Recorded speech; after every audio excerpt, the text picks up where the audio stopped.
El siguiente programa es apto para toda la familia. No contiene escenas de sexo ni violencia.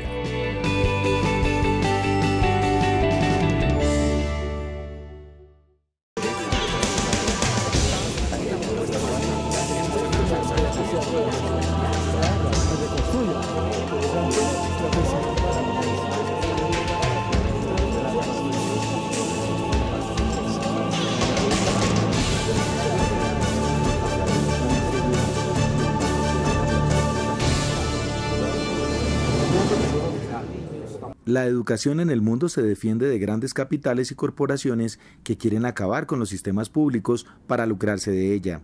En Perú, por ejemplo, ya se están instalando instituciones educativas privadas de baja calidad y bajo costo. En Brasil, las empresas inciden en lo curricular.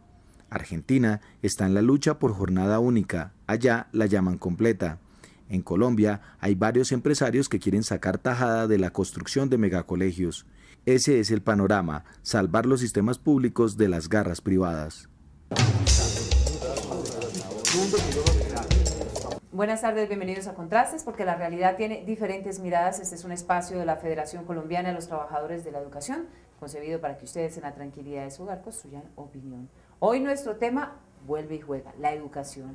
Y es que en diferentes escenarios se habla de que la educación, un derecho fundamental, es el escenario para transformar a nuestros países, a los continentes, para pensar en escenarios de cambio, de igualdad, de oportunidades, donde todos tengamos acceso al conocimiento. No es restringiéndolo al tema específico monetario, a la mercancía de este derecho, sino un derecho fundamental, al que todos y cada uno debemos tener oportunidades de acceder a él. Pues para hablar sobre este tema, la educación, una prioridad para el mundo, para América Latina, pero sobre todo para nuestro país, cuando está allanando el escenario del posconflicto. Pues continuamos hablando con algunos de los miembros de la Internacional de la Educación que estuvieron acompañando a la Federación Colombiana de los Trabajadores de la Educación en la negociación del pliego de peticiones con el Gobierno Nacional. A esta hora vamos a saludar a Fátima da Silva.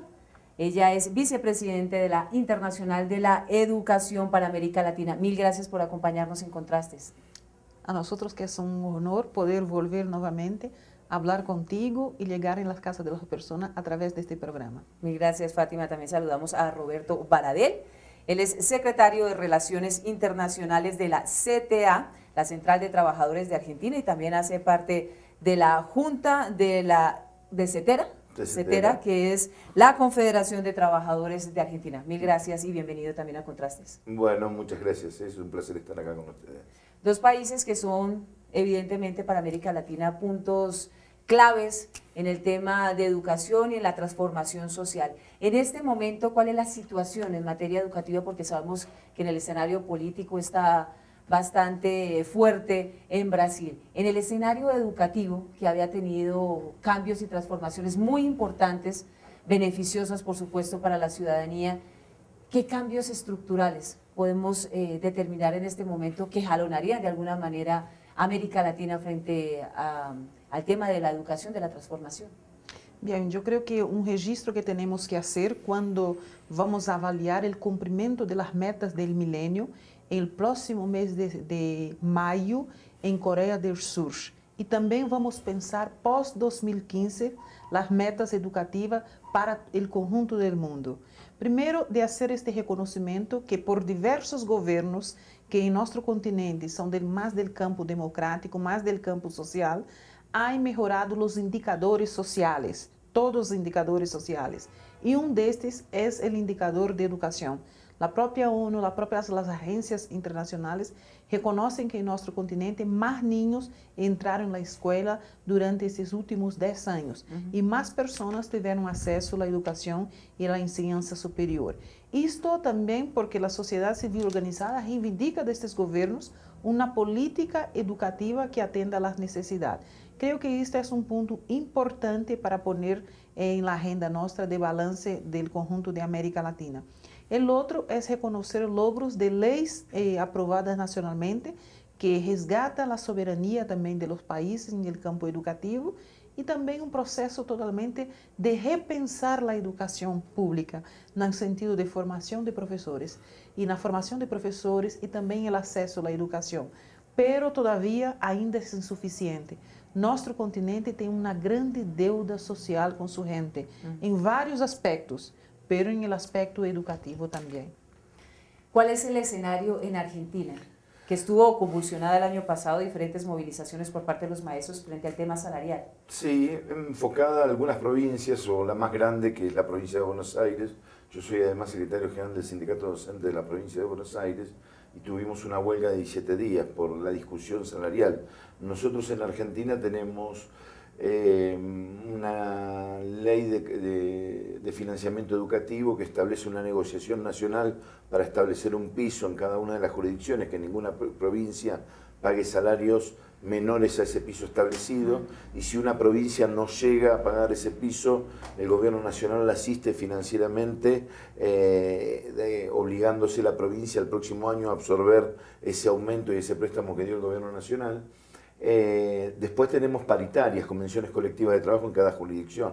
La provincia de Buenos Aires, bueno, el año pasado tuvimos un conflicto muy grande que, bueno, lo pudimos sortear a favor de los trabajadores de la educación, y este año fue diferente, ya hubo mecanismos más aceitados de negociación. Pero en la Argentina veníamos de un proceso de los años 90, 2000, con leyes neoliberales en educación, que era la Ley Federal de Educación, que ese proceso se empieza a revertir después de grandes luchas.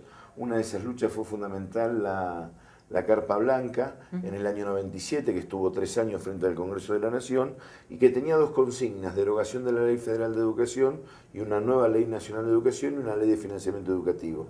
Esas 2 consignas, a partir del 2003 para acá, en el 2005 y 2006 precisamente, se alcanzaron. O sea que hubo una ley de financiamiento educativo que estableció un financiamiento del 6% del Producto Bruto Interno, y una nueva ley de educación que establece contenidos que nosotros entendemos son adecuados en cuanto a los procesos que necesita la sociedad en estos años, ¿no? La ley anterior era una ley signada fundamentalmente por una concepción de mercado en la educación como una mercancía, y esta ley no, totalmente diferente.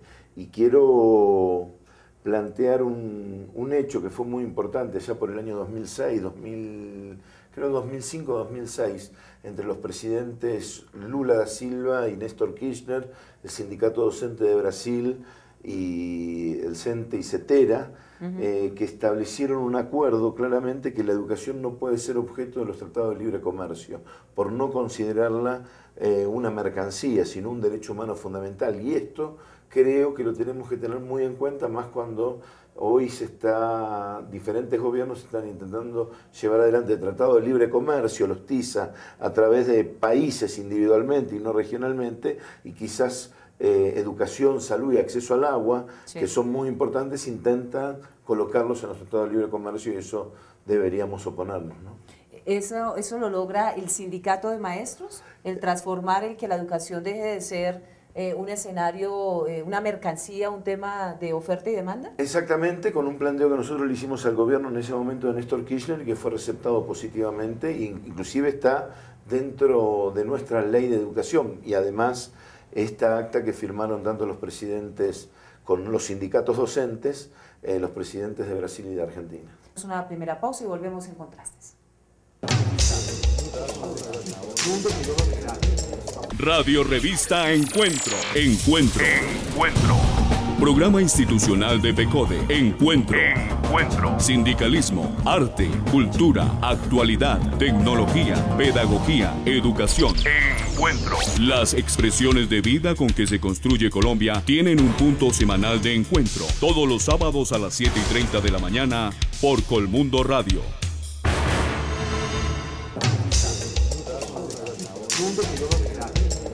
Estamos de regreso en Contrastes porque la realidad tiene diferentes miradas. Hoy analizando el escenario de la educación con 2 países o 2 situaciones que son ejemplo en América Latina de transformación, de mejoras no solamente de la calidad educativa, sino también de la dignificación de la profesión docente. Hoy, la Federación Colombiana de los Trabajadores de la Educación está negociando un pliego de peticiones que presentó el pasado 26 de febrero con el Gobierno Nacional.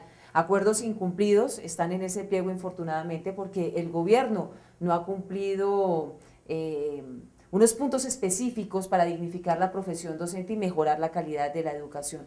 Hay temas como el de la nivelación salarial, el de la cobertura, el de capacitar a los maestros, el de proteger a los educadores que están en áreas de difícil acceso, el de determinar los ascensos, porque nosotros tenemos aquí varios estatutos, para el Estatuto de los Maestros del 2277 y el 1278. ¿Cómo allanar un escenario de transformación que beneficie a los educadores, pero por supuesto que esto redunde en la calidad de la educación? Bueno, hoy nosotros fuimos parte acompañamos a los compañeros del FECODE, le hemos manifestado al gobierno nuestro apoyo al pliego de reivindicaciones. El punto de la nivelación es muy importante, lo mismo que no se puede manejar con una lógica fiscalista el tema de los ascensos de los trabajadores de la educación. Si hay presupuesto, ascienden; si no hay presupuesto, no ascienden. Eso es la lógica del mercado en la educación. Hay que discutir qué necesita la escuela pública, qué necesitan los chicos, qué docente, qué educador, qué trabajador de la educación necesitan. Por eso es importante el tema de la formación, la remuneración, porque cuando se habla de educación de calidad, la remuneración tiene que ver con una educación de calidad. Si no, un docente tiene que estar buscando otras tareas, otros trabajos, o trabajando en 2 o 3 cargos para poder tener un salario mínimo. Entonces, cuando se habla de salarios, también se habla de educación de calidad. Las condiciones de aprendizaje de los chicos son prácticamente en muchos aspectos las condiciones de trabajo de los docentes.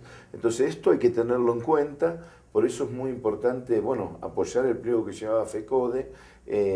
Nosotros en Argentina, con el tema de la formación, hemos firmado a través de un acuerdo paritario un programa de formación docente que en 3 años va a formar de formación y actualización docente, que va a formar y actualizar a la totalidad de los docentes en actividad. Eso es muy importante, firmado con una inversión de 1.200 millones de pesos en la Argentina, puestos por el presupuesto nacional, y creo que hay que trabajar en base a estas cuestiones, en conformar una escuela pública con la infraestructura adecuada, con la organización que necesitan, con la cantidad de alumnos por curso. Esto también hay que tenerlo en cuenta. No tienen que ser tantos alumnos por curso, hay que fijarse los niveles y las modalidades. Y los profesores, los maestros, los directores, pero además los bibliotecarios, los profesores de educación artística, de educación física, de idiomas, de informática, los orientadores educacionales, los orientadores sociales, los equipos de... Bueno, de todo esto se trata la escuela pública. Una educación de calidad se trata de todo esto, porque escuchamos voces que dicen, no, hay tantos docentes por chico, y empiezan las cuestiones matemáticas en el marco de la educación, y esto no es así, porque si queremos una educación de calidad necesitamos tener una educación pública que dé respuesta a las necesidades de los trabajadores. Albert Einstein decía, aquellos que creen que la educación es cara, bueno, prueben con la ignorancia, ¿no? Y entonces esto hay que trabajarlo fuertemente en la sociedad y con los gobiernos, el reconocimiento de los educadores, de los docentes, y el valor, la puesta en valor que tiene que tener la educación pública. Pero falta voluntad política. Por ejemplo, en nuestro país le estamos apuntando al posconflicto, a acabar con una guerra de más de 50 años, y en todos los escenarios el presidente ha manifestado que la educación es prioritaria, pero poco se hace realmente para transformarla. No, es verdad. Si vamos mirar las agendas de todos los políticos, de todas matices políticas, estoy diciendo de todos, y también de diferentes idiomas y en todos los continentes, siempre dicen que la educación es una gran prioridad. Y más, siempre cuando vamos a hablar, siempre tem alguien que es profesor en su familia, un maestro, o es su madre, su tía, así por diante, adelante para decir así, mira, tengo afecto para ustedes en cuanto profesionales. Pero esto no es suficiente. Lo que queremos es que se concrete de verdad la prioridad de todos los gobiernos de tener la educación como prioridad número 1, y también las demás políticas sociales. A mí estuvimos el día de hoy acompañando la marcha por la paz, que es tan necesaria en todo el mundo, pero en este país más ainda, y en nuestro continente, certamente no es solo una cuestión de soberanía de Colombia y de paz en Colombia, pero es en todo el continente. Pero lo que nos parece es la cuestión de tener dos estatutos en este país. ¿Cómo podemos atraer más profesionales que quieran ser profesores, que quieran ser maestros? Porque para esto tenemos que tener un ingreso a la profesión, perspectiva de crecimiento adentro de esta profesión. O sea, yo tengo un inicio, un medio y un fin. Una política de carrera de valorización docente. Esto se hace necesario para atraer nuevos profesionales, porque tenemos en promedio los maestros de hoy entre 40 y 50 años. Entonces, en los próximos 10 años vamos a tener un grande cantitativo de profesores y de maestros que van a estar se jubilando. Y los jóvenes de ahora, si usted procura, ¿quién quiere ser profesor? No, o entonces también, ¿por qué? Porque no hay. Entonces, tiene que tener una política de formación. Y también tiene que tener una política de valoración profesional, que atraigan jóvenes, personas que quieran estudiar, personas que tengan pasión por enseñar, de vir a ser los futuros profesionales. Entonces, en este sentido, tener dos estatutos certamente no colabora con nada, ¿no? Por más que sean nacionales, que tengan una diferencia grande, porque en mi país, cada provincia y cada municipalidad tem su estatuto de empresa, uno solo por provincia o uno solo por municipalidad, ¿no? Y tiene que ser no sentido de valorar, aglutinar y también no sentido de proyecto de nación. O sea, valorar la educación es valorar en todos aspectos, desde los profesionales que trabajan la educación, pero también la parte de estructura física, la parte de enseñar y aprendizaje. O sea, es un conjunto de factores que queríamos ver concretado en nuestros gobiernos, en nuestros países. ¿Es posible transformar el imaginario que está muy clavado, infortunadamente, en nuestro país? Educación igual comercialización, igual privatización. Sí, es posible modificarlo. Yo creo que por eso hoy le manifestamos al gobierno nuestra preocupación también con la propuesta del presidente Santos de conformar un organismo iberoamericano con respecto, o americano, con respecto al tema de educación, porque eso queremos saber precisiones de la propuesta que le van a hacer en el Cumbre de las Américas, si no es un organismo al estilo de los organismos financieros internacionales, establecido con una lógica de mercado en educación, cosa que ya rechazamos de plano, o si realmente a través de la soberanía de cada uno de nuestros pueblos, establecer en el marco de integración regional aquellas pautas que necesitamos para que nuestro continente pueda avanzar, ¿no? Son dos cosas totalmente diferentes.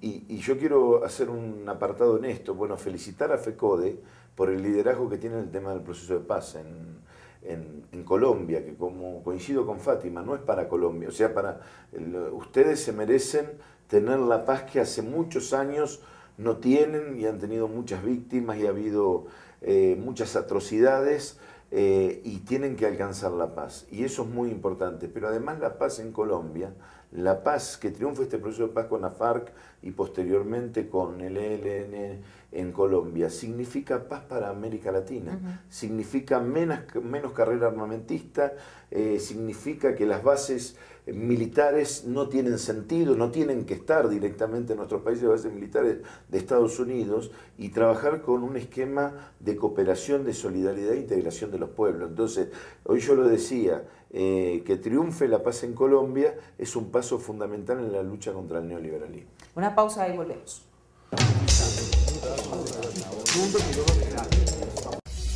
Jornada única, un debate necesario. Es el tema central de la edición 107 de la revista Educación y Cultura. Jornada escolar única en Colombia. ¿Qué hay detrás?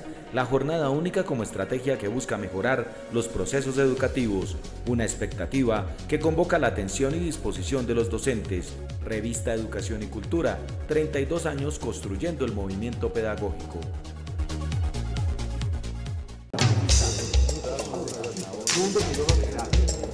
Fátima, ¿cómo termina perjudicando a la educación pública el tema del 10% del modelo nacional de educación, que no quedó claramente que ese 10% del presupuesto iría a beneficiar a las instituciones públicas, sino que se abre la puerta para que las privadas también peleen ese 10%. Bien, el Plan Nacional de Educación de Brasil, que consideramos un grande avance, un grande logro, porque fue fruto de varias luchas, varias reuniones y de 4 años de tramitación en el Congreso Nacional. Y aprobar 10% del PIB significa doblar la inversión en educación en los próximos 10 años en Brasil. Y estamos hablando de la 8ª economía mundial, sí. Entonces de un recurso bastante considerable. Y por esta vez, siempre en Brasil, houve sempre a pelea del sector público, que somos nosotros, em relação ao sector privado. As escolas privadas sempre querendo ter acesso a recursos, a dinheiro público. Esta vez não foi diferente também. Mantuve esta pelea, pero com algo mais. Eles não só vieram enquanto setor privado, pero enquanto setor conservadores, a pelear também por contenidos. Por exemplo, a questão de uma educação de equidade de gênero e outros pontos postos dela. Marcou a pelea por la questão financeira, pero também ideológica e por contenidos. De forma que o aprovado é 10%, e há possibilidades que, através do programa, porque também entendemos que o Brasil tem uma demanda muito grande e que imediatamente o setor público não pode atender, isto possibilita que o setor privado venha atender. Entendemos isto como uma comercialização. Apoiamos agora alguns programas específicos do governo, pero entendemos que eles têm que ser transitórios. Lo que temos que aumentar é a capacidade que a rede pública venga a atender 100% da demanda por universidade. Tem que construir mais campos universitários. Foram construídos 35 nos últimos 10 anos, pero todavía ainda é insuficiente, porque temos muitos jovens que não tiveram acesso à universidade. A mesma coisa passa com a questão das guarderías para a educação infantil. Ou seja, não temos que abrir esse setor para que o setor privado venha a ofertar esta demanda, mas sim que o setor público venha a construir escolas de qualidade, com toda a infraestructura e venga a atender esta demanda. Claro, pero es que las universidades y la educación pública en general requiere de un buen presupuesto para mejorar la infraestructura, tener una buena dotación, capacitar muy bien a sus maestros, así que la pelea ahí frente a los privados es bastante compleja si los gobiernos de turno no le meten platica. Hoy, por ejemplo, en nuestro país se habla de la jornada única y hay un debate amplio porque el gobierno ya está trabajando sobre este tema, pero no ha mejorado la infraestructura, no está hablando de la transformación del currículo. ¿Cómo funciona la jornada única en Argentina? ¿Cómo se implementa? Está dentro de las metas del financiamiento y establece un 30% como mínimo de jornada, como nosotros le denominamos jornada completa, o jornada completa. También hay escuelas de jornada extendida que son de 6 horas, que es otra modalidad. Pero el tema de la extensión de la jornada es una de las metas de la ley, que se está haciendo paulatinamente. Pero decir que se pasa a jornada completa sin la infraestructura adecuada, sin los docentes necesarios dentro de la escuela, es una gran estafa.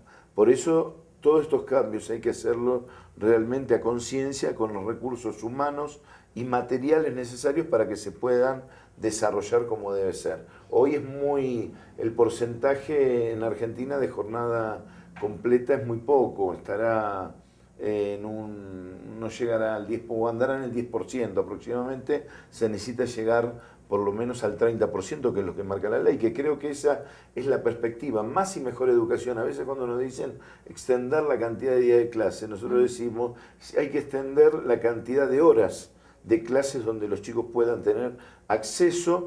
Muchos chicos no tienen acceso a otras a oportunidades que tienen un sector de la población porque los padres tienen recursos para poder enviarlos a un profesor de idioma o para hacer a una escuela de arte, claro, o por diferentes cuestiones. Eso lo tiene que brindar la educación pública. Eso es la mejora de la educación y la educación de calidad. Creo que este punto es fundamental. Primero porque tem algunos trabajadores de la educación, profesores y demás profesionales, que confunden la importancia de extender la jornada de nuestros niños en las escuelas. Primero porque como dice Baradel, las clases altas y las élites de nuestros países siempre tuvieron más de 8 o 12 horas de clases por día.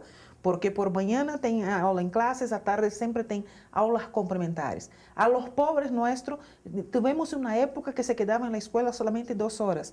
Agora estamos tendo a questão de 6 horas e queremos chegar um dia a 8 horas e mais. Questão del ensino noturno. Só os países pobres que têm classe na noite, que têm classes por la noite.